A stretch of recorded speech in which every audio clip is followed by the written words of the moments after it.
All right, y'all, a little bit of house cleaning before we get started. For those who've been rocking with me from day one, I appreciate the support. For those who may be new here, coming in or out the door, for me, don't forget to like, comment, subscribe, get it cracking in the comments. Every bit of your engagement helps promote me into the YouTube algorithm. I thank y'all for the support. Now let's get to it. Take a look at this side of the board behind me. 100% of unwanted pregnancies are caused by men. Pro-choice all 9 months. I come across this live quite regularly on TikTok. She does it on a continuous basis. Every time it's on my FYP, this is what she has on the screen. And I've tuned in a couple of times because I was quite curious to where this particular ideology was going. And it's nothing more than obfuscating accountability based on a biological technicality. What do I mean by that? Well, in their echo chamber, they believe that because it takes sperm to fertilize an egg, that the onus of unwanted pregnancies by 2 consenting adults, the entire onus is on the man. Yep, you heard it. The entire onus is on the man. Why, you ask? Like I told you, biological technicality. They believe that because men have sperm and because men into women, that men hold the entire responsibility for unwanted pregnancies. I know in reality and in normal society this sounds absurd, but in the echo chambers on TikTok where misandrists thrive, this is quite normal and to them quite rational. But to most of us, we have to ask this question, and a lot of women do come by this live. They get quickly dropped because they ask this question: how can women get in the way of motherhood if they don't decide to lay down consentingly, with consent, I should say, with men?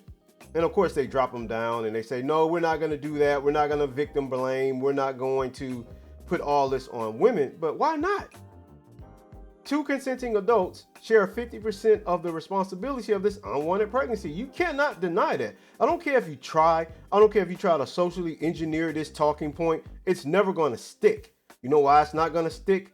Because unless SA or graping happens, if a woman consents to having relations with a man, she is 50% of the responsibility to either not get into the motherly way or get into the motherly way by not protecting herself. And the man, and I don't trust me, I'm not saying that men are not as equally responsible for unwanted pregnancy, because they are.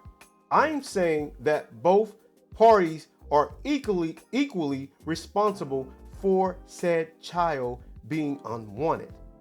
That's all I'm saying. And these women have quite the lingo for men in their little echo chamber. Sperm walkers, sperm donors, sperm bags, all this just negativity towards men. And I want to know, I have to ask, what's the point?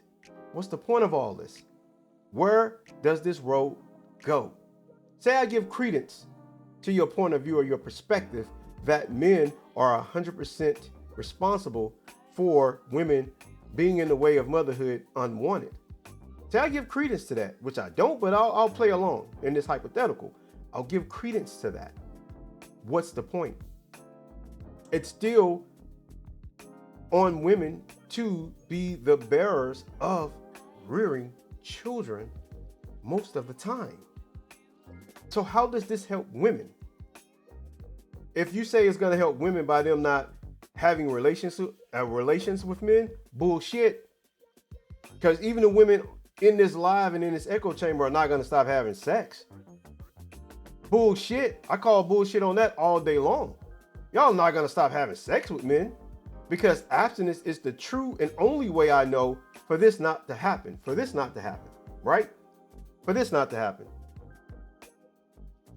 Abstinence. But you don't want to practice abstinence because you like sexual liberation, because it makes you feel free. And you want to behave and walk around and pretend that there's no consequences to having relationships with people, sexual relationships with people, when we all know there are. So you can walk around, you can spin this however you want, but society as a whole we all know the truth in reality outside of social media that this is bullshit, because it takes two to tango. And even the courts recognize that unless it's something like SA or graping, that as long as both parties are of age and they consent to the act of, this happening, then both parties are equally responsible. So again, I ask, what's the point? Because women are going to have to bear the burden of this choice. You got 34 forms of contraceptive. Men have one. If you don't want to be in the way of motherhood, protect yourself. It's the same analogy as homeowners, right? You cannot protect your home 100% of the time from burglary or invasions, but you can put precautions in place to deter it, to make it more shored up for safety so no one can break into your house easily, like locking your doors, locking your windows, putting up alarm systems and cameras. These are deterrents to stop someone from breaking into your home. Your car, for instance, your car has an alarm. You set that alarm when you leave your car. Why? Because it prevents, in most cases, someone from breaking into your car and stealing your car. It's the same thing when it comes to your own damn body. If you don't want a child growing inside of you, take precautions, both men and women. If a man doesn't want a child to grow inside a woman's body, hey, buddy, take precaution, wrap it up, or don't have sex. Women, if you don't want a child growing inside of your body, hey, use the 34 forms of contraceptive available to y'all to not have a baby growing inside of you. This ain't rocket science. This is nothing more than echo chambers by bitter, broken misandrists trying to obfuscate the fact of accountability on other adults. It's your responsibility to not have a child. Both men and women are equally responsible in this manner. That's it. You can try to socially engineer this in society as much as you like, as many women come on this live and tell you, well, if women don't open their legs, they cannot get in the way of a child. But they don't want to practice abstinence, and they keep going back to this biological technicality. It's dumb, it's asinine, it's daft and obtuse, and nothing more than an attempt to demonize men yet again by the misandrist fashions on TikTok. All right, let's take a look at this behind me here. Women don't owe you shit. If you're distracted by my outfit, that's your problem, not mine. And women don't need you, cope, right? If you're distracted by my outfit, that's a personal problem. That's what it says. And women don't need you, cope. In other words, cope with the fact that women don't need you. So let's deal with the first one, right? This first one up here. Women don't owe you shit. This seems to be a theme with a lot of these people. Women don't owe men shit. Who said women owe men anything? What is it that women owe men besides respect and the space to coexist in peace? That's the only thing either of us owe either gender, right? So what is this women don't owe you shit? Are you talking about women that are in actual relationships with men? Because yeah, they do owe those men things, and those men owe those women things. But if you're talking about society as a whole, that each individual woman walking around owes each individual man anything? No, of course not. That's asinine. That's stupid to believe that random women owe random men anything.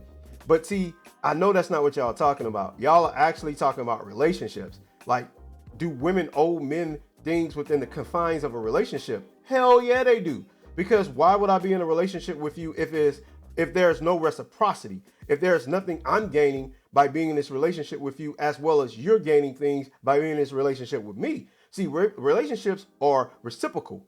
And a lot of you don't like reciprocation. You don't like reciprocity. You want to only show up with your body, but then you'll say, I don't want to be objectified and used for my body. But that's the only thing you say you need to show up with. So I'm confused here. If you only want to show up with your body, but you don't want to be objectified and only used for your body, then why bring it as an asset to the damn table? See how this stuff doesn't make sense? But then you want to say women don't owe men shit, but you think men owe women everything under the sun. No, life is about equilibrium, give and take. You can't give without take. You can't take without giving. These are concepts that are not foreign or hard to understand. You just don't want to do them. That's it. That's all. Y'all are lazy, you're trifling, and you don't want to contribute equally in the things or contracts or relationships you enter in with other people. Just say it. Stop all this blind, covert chicanery that men don't owe or women don't owe men shit, when you know that if you're in a relationship with somebody, you both owe each other a number and numerous things contained within that relationship. Get out of here. Let's look at this next one here. If you're distracted by my outfit, that's a personal problem. Okay? I mean, I'll give some credence to that. You know, if you distract me with your body, then I guess that is my fault. But what's the extent of the distraction? Because a lot of times, let's be honest, we live in 2024. There's no need for no one to come over here with all that BS. We know that a lot of times women are half naked out here, right? I've even heard women say if there were no men around, women wouldn't have on clothes, which is a weird thing to me. Like, why is it that this particular gender on this planet seems to want to walk around half naked? What is so freeing about being naked? I don't really understand that, but I'm not a woman, so I guess I'll never understand it. But if you're saying that what you're wearing, and if I'm being distracted by it, is a personal problem, okay, but what is the point? Like, make your point. Make it cohesive and understandable. If you're saying that men who say that women shouldn't dress a certain way because it's inappropriate, then this right here, it doesn't make sense. Over here, this right here, you know what I'm pointing at right here, it doesn't make sense. It doesn't make sense because there are times to be appropriate and there's times that it's inappropriate. If you're going to a club for adults and you want to dress half naked and they don't have a dress code that prohibits that, go ahead, knock yourself out. And of course, you know what you have on when you step out, and you know it's going to be distracting. You know that men always find women sexually alluring. So cut the shit, man. I get so tired of this nonsense. This is part of this male gaze nonsense. Women are intentionally biologically shaped to attract the male gaze. You cannot socially engineer that out of men. Men are going to be drawn and attracted to women because that's how we keep the world populated. And if you're going to dress in a provocative manner, in a revealing manner, then you're going to get eyes placed upon you. Both men and women do this. I hate when women pretend as if other women aren't eyeballing them, because they are. You just think it's a threat from men because men can do things to you, overpower you, that women cannot. But let's not pretend that women cannot essay other women, because it does happen, especially in the LGBTQ community, where their DV rates and all these incidents of this sexual assault happens at very high rates. So cut the shit. If you're dressed inappropriate in an environment where it doesn't call for it, then yes, it's your problem, not my personal problem. It's your problem, because we're all gonna hold you accountable for your indecency. And last but not least, women don't need you, coat. I'm not even gonna address that, because men built society, and it's easy to live in a first world country where society is already built to claim that you don't need the very people who already build it for you. It's BS, it's bullshit, and I don't give any credit or credence to it at all. It's just a talking point by women who want to minimize the contributions of men solely based on the fact that they're envious and jealous of men. You got dick envy. That's all it is. You're envious of men because men can do things you cannot. Sorry, ladies, that's just all it is. More misandrous babble. Get a life. Get off social media, find something to do. That's all I got, man. Don't forget to like, comment, subscribe, get it cracking in the comments. 2 fingers. Peace. I'm out. See y'all on the next one. I'm out of here. I'm making a difference. Like Jesus. I don't ask for much from you. It's like you don't got the time to lose. Make me feel like I'm a burden when I tell you how I'm hurting. No, you just say you're sorry to say you did. I ain't over it. Let me take my time and talk my shit till I'm over it. Ooh, if you don't want the heat, you should act like I be talking about you in the past time. When you say you're sorry, it don't mean shit.